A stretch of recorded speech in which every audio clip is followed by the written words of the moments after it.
Hello students, class 10th biology, chapter 1, that is life processes. Students, I'm start with the topic life processes. What is the means of life processes? Students, something which is living is said to be alive. In most simple terms, alive means a having life. Alive is called जीवित और जिंदा in Hindi. देखिए, living things, जितने भी living things होते हैं उन्हें हम अलाइव कहते हैं. और सिंपल टर्म्स अगर कहा जाए, अलाइव मीन्स क्या होता है? जिसमें लाइफ होती है, जिसमें जीवन होता है, जो जिंदा होता है. Right? We are alive and you are also alive. Those things which are alive are called living things. All the plants and animals, including human beings, are alive or living things. जितनी भी plants हैं, animals हैं, human beings हैं, सब क्या है? Living things ही तो है. Now an important question arises: what criteria do we use to decide whether something is alive? मतलब क्या क्राइटेरिया है जिससे हम ये डिसाइड कर सकते हैं कि ये है वो अलाइव है, उसमें वो जीवित है. The most important criterions to decide whether something is alive is the movement. Movement is one of the most important sign of a life in an organisms. All the living things moved by themselves without any external help. Right? So maintenance of living organisms is essential even if they are moving, resting or even sleeping. The processes which together perform the functions of maintenance of life are called as life processes. मतलब जो सारे हमारे functions होते हैं जो perform करते हैं एक दूसरे के साथ में, जिससे हमारा पूरा मेंटेन रहता है, पूरी बॉडी पूरी लाइफ हमारी मेंटेन रहती है, जो फंक्शंस से जिस सारे फंक्शंस थे उसे कहा जाता है लाइफ प्रोसेसेस. कौन कौन से फंक्शंस होते हैं? न्यूट्रिशन, रेस्पिरेशन, सर्कुलेशन, एक्सक्रीशन, है ना, are examples of essential life processes. In unicellular organisms all these processes are carried out by that single cell. Unicellular organisms में ये जो लाइफ प्रोसेसेस होती है वो एक सिंगल सेल्स के द्वारा होती है. और मल्टी सेलुलर ऑर्गेनिजम्स में वेल डेवलप्ड सिस्टम्स प्रेजेंट होता है. ओके. न्यूट्रिशन, न्यूट्रिशन क्या है? What is the means of nutrition? Food is an organic substance. The simplest food is glucose, you know. It is also called simple sugar, जिसे हम simple sugar भी कहते हैं. A more complex food is starch. Starch is made from glucose. The general name of substances like a glucose means sugar. The processes of acquiring food that is needed for nourishment and substances of the organisms is called a nutrition. मतलब ऐसी process जो हम food से हमें, जिससे हमें energy मिलती है, फूड से जिससे हमें हमारी बॉडी को नरिशमेंट मिलता है. ठीक है, क्या कहलाता है? Nutrition. There are two main mode of nutrition. Nutrition के भी टू मेन मोड्स होते हैं. First of all autotrophic and heterotrophic, है ना. तो mode of nutrition means methods of procuring food or obtained food by an organisms. So there are mainly two modes of nutrition, autotrophic and heterotrophic. Autotrophic nutrition क्या होता है? Auto means self, troph means nutrition. Okay, so autotrophic nutrition is that mode of nutrition in which an organism makes its own food from the simple or inorganic materials. अब simple inorganic materials क्या होते हैं?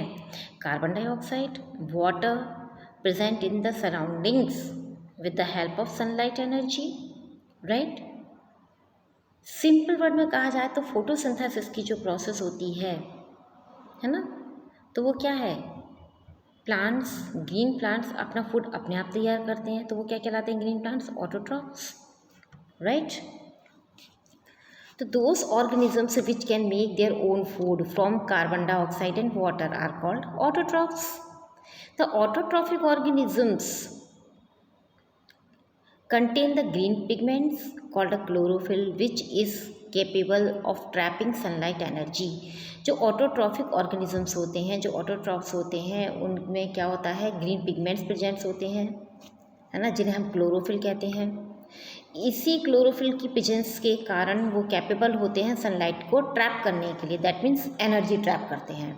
तो this trapping sunlight energy is utilized by the autotrophs to make food by combining inorganic materials like carbon dioxide and water present in the environment by the process of photosynthesis, right? Next heterotrophic mode of nutrition. Heterotroph, देखिए name से ही आपको clear हो जाता है, auto means अपने आप, hetero means दूसरों के द्वारा। Heterotrophic nutrition is that mode of nutrition in which N organisms can not make its own food from simple inorganic materials like carbon dioxide and water and depends on other organisms for its food. Heterotrophic organisms is a consumer which derives its nutrition from other organisms. मतलब heterotrophic organisms होते हैं वो consumers कहलाते हैं, जो अपने food के लिए, अपने न्यूट्रिशन के लिए अदर्स पर डिपेंड्स होते हैं। That is a heterotrophic organisms has to eat other organisms for its nutrition. All the animals have a heterotrophic mode of nutrition. Most bacteria and fungi also have heterotrophic mode of nutrition.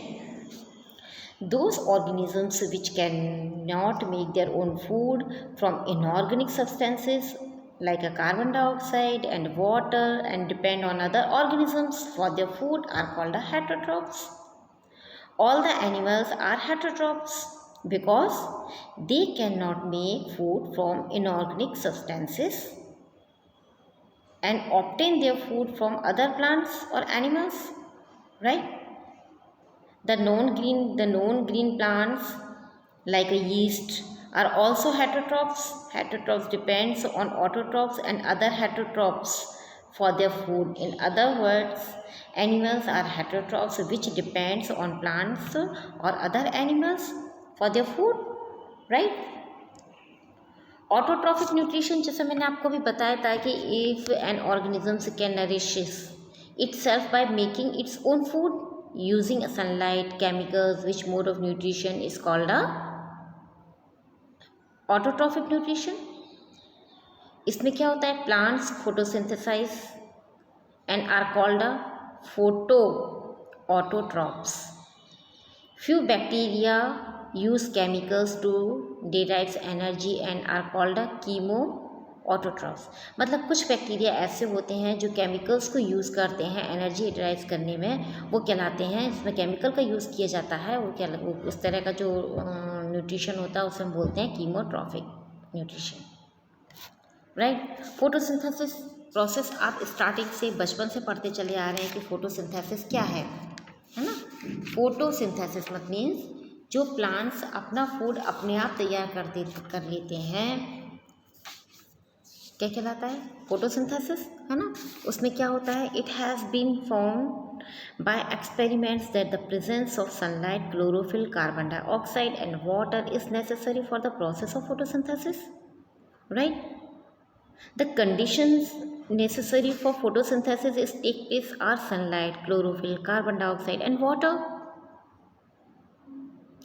Experiments to show that sunlight, chlorophyll and carbon dioxide are necessary for photosynthesis by green plants. Green leaves make starch as a food. जो green leaves होती हैं वो food बनाती हैं किसके form में, starch में, है ना? जो फूड उनका बनता है वो क्या होता है, स्टार्च जो होता है वो फूड ही तो होता है उनके लिए। Starch gives a blue-black color with iodine solution. Okay, the plants will use up all the starch stored in its leaves in about 3 days times. Okay.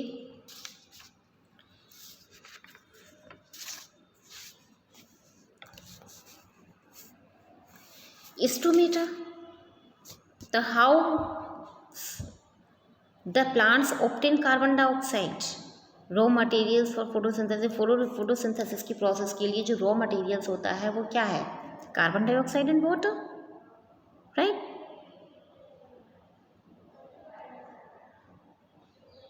There are a large number of tiny pores called a stomata on the surface of the leaves of plants. देखिए plants की जो leaves होती हैं उन leaves में बहुत छोटे pores present होते हैं जिसे हम स्टोमेटा कहते हैं. Singular of stomata is stoma. अगर सिंगल स्टोमेटा है तो उसे हम स्टोमा बोला जाता है. The green plants take place carbon dioxide from air for photosynthesis. They are mostly found on the underside of the leaf. Each stomata is guarded by guard cells which control the opening and closing of the pores. Her stomata के side में guard cells present होते हैं जो control करते हैं stomata के खुलने और बंद होने को, उसके पोर्स जो खुलते हैं बंद होते हैं, opening and closing of the pores. The water content of the guard cells is responsible for their functions. Okay. अब बात आती है हेटरोट्रॉफिक न्यूट्रिशन. जो हेटरोट्रॉफिक न्यूट्रिशन होता है वो कितने टाइप्स का होता है? Heterotrophic nutrition, types of heterotrophic nutrition: saprotrophic nutrition, parasitic nutrition and holozoic nutrition, right. So first of all talking about saprophytic nutrition, है ना, इसे हम सेप्रोट्रॉफिक न्यूट्रिशन भी कहते हैं. ओके. तो saprotrophic nutrition is that nutrition in which an organism obtain its food from decaying organic matter of dead plants, dead animals and rotten rats etc.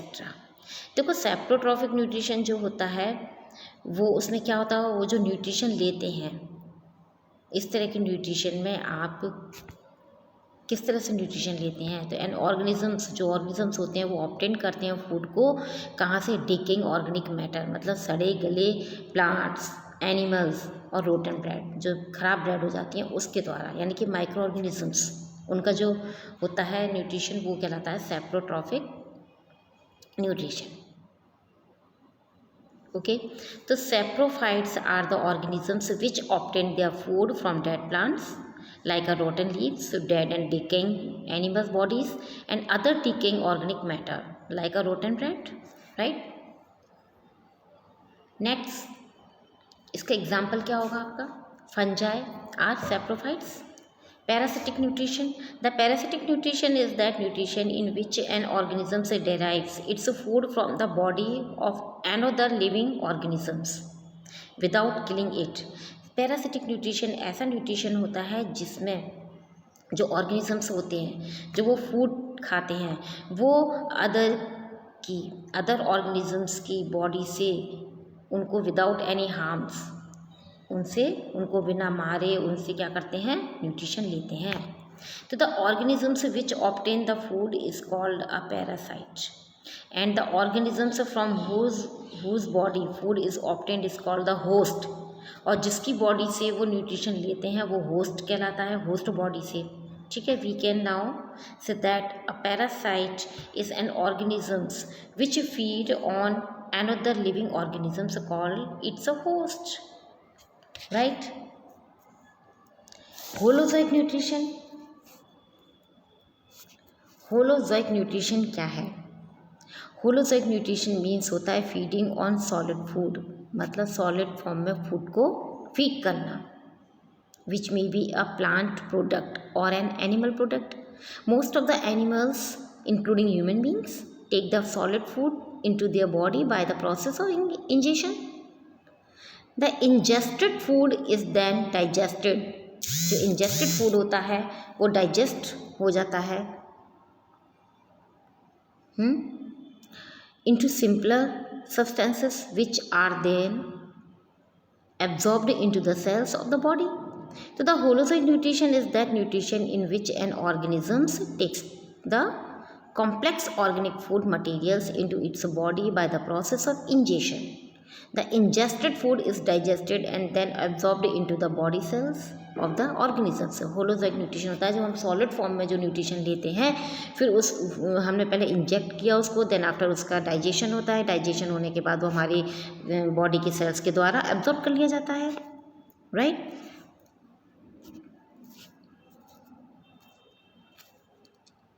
Nutrition in plants, just like other organisms, plants also require food which can supply energy for their various metabolic activities.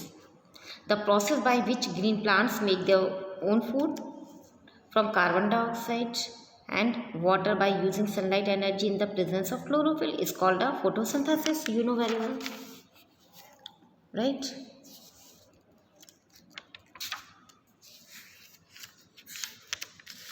Nutrition in animal, तो nutrition in animals में आपका क्या आता है, amoeba,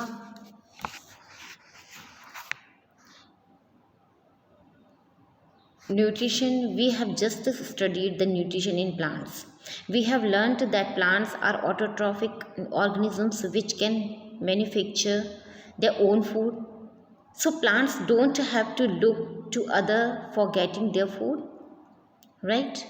Animals obtain their food from plants or other animals. Animals obtain their food from plants or other animals. We are also animals. We obtain the food like wheat, rice, pulses, fruits and vegetables from plants, and the food like milk, curd, cheese and eggs are obtained from animals. Some people also eat meats, chicken and fish as a food. These foods are also obtained from animals. All the animals can be divided into 3 groups on the basis of their food habits. क्या होती हैं, herbivores, carnivores, omnivores. आप पढ़ चुके हैं ये सारा। Herbivores क्या होते हैं, जो those animals which eat only plants are called herbivores, and those animals which eat only other animals as a food are called carnivores. Omnivores, those animals which eat both plants and animals are called omnivores, right? Nutrition in amoeba, amoeba में क्या होता है, amoeba feeds by holozoic mode of nutrition, मतलब ये solid form में food को feed करते हैं।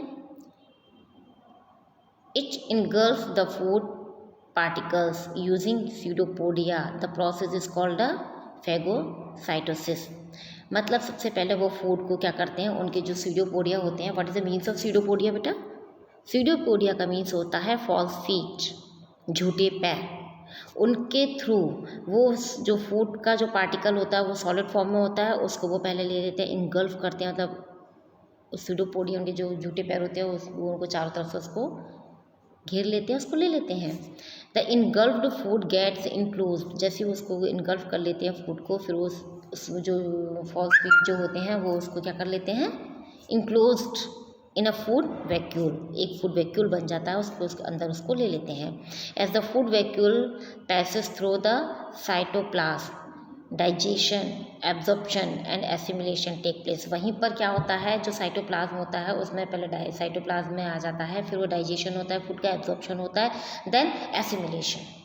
When the food vacuole open to outside, और जब ऐसा वैक्यूल होता है वो आउटसाइड में बाहर की साइड ओपन होता है, in egestion of undigested food take place. उसके बाद जो अनडाइजेस्टेड फूड पार्टिकल, जो भी फूड का पार्ट जो होता है जो अनडाइजेस्टेड होता है, वो वहाँ से फिर पास आउट हो जाता है, right. I hope you understand, thank you.